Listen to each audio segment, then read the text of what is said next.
નમસ્કાર બાલ દોસ્તો, આજે આપણે ધોરણ 6 ની અંદર ગુજરાતી વિષયમાં જે 14મી ઇકાઈ છે સારા અક્ષર એના વિશે અભ્યાસ કરવાનો છે. તો ચાલો બાળકો, આપણે આપણા અભ્યાસની શરૂઆત કરી દઈએ.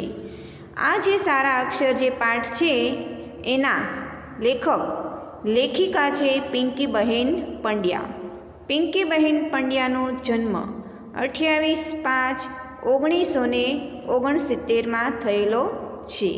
પિંકીબહેન પંડ્યાનો જન્મ અમદાવાદમાં થયો છે. તેઓ અમદાવાદની કોલેજમાં અધ્યાપિકા છે. ગુજરાતી ધ્વનિ વ્યવસ્થા, ગુજરાતી કોષરચના અને ગુજરાતીના સહાયક ક્રિયાપદો વિશે એમણે સંશોધનો કર્યા છે. તો બાળમિત્રો, અહીંયા જુઓ, સારા અક્ષર આ જે પાઠ છે એ પાઠના લેખિકા છે પિંકીબહેન પંડ્યા અને તેઓ હાલમાં અમદાવાદની જે કોલેજ છે તેના અધ્યાપિકા છે. પિંકીબહેન પંડ્યાએ ગુજરાતી સાહિત્યમાં ઘણું બધું મોટું ખેડાણ કર્યું છે, જેમ કે ગુજરાતી ધ્વનિ વ્યવસ્થા, ગુજરાતી કોષરચના અને ગુજરાતીના સહાયક ક્રિયાપદો વિશે એમણે સંશોધનો કર્યા છે, જેને લીધે ગુજરાત સાહિત્ય પરિષદ તથા ગુજરાત સાહિત્ય અકાદમી તરફથી પુરસ્કારવામાં આવ્યા છે. એટલે એનું એમને સન્માન કરવામાં આવેલું છે.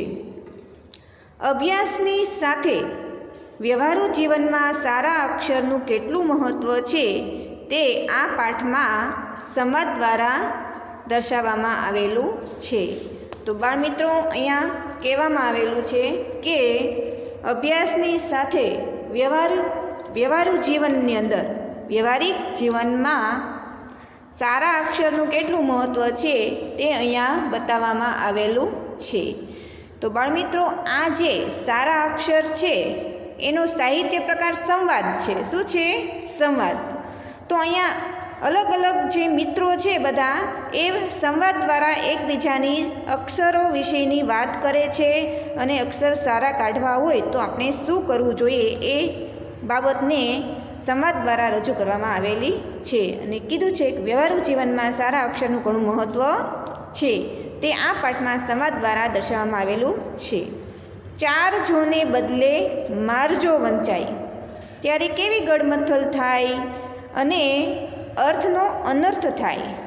તો બાળમિત્રો, અહીંયા વાત કરવામાં આવેલી છે કે જો આપણા અક્ષર સારા હોય તો આપણે વાંચી પણ સારું શકીએ છીએ, પણ અક્ષર જો ખૂબ જ ખરાબ હોય તો જે લખેલું હોય તે બરાબર વાંચી શકતા નથી અને ખોટું વંચાઈ જાય છે અને એનો અર્થનો અનર્થ થઈ જાય છે. તો તે તરફ આ પાઠની અંદર ધ્યાન ખેંચવામાં આવ્યું છે.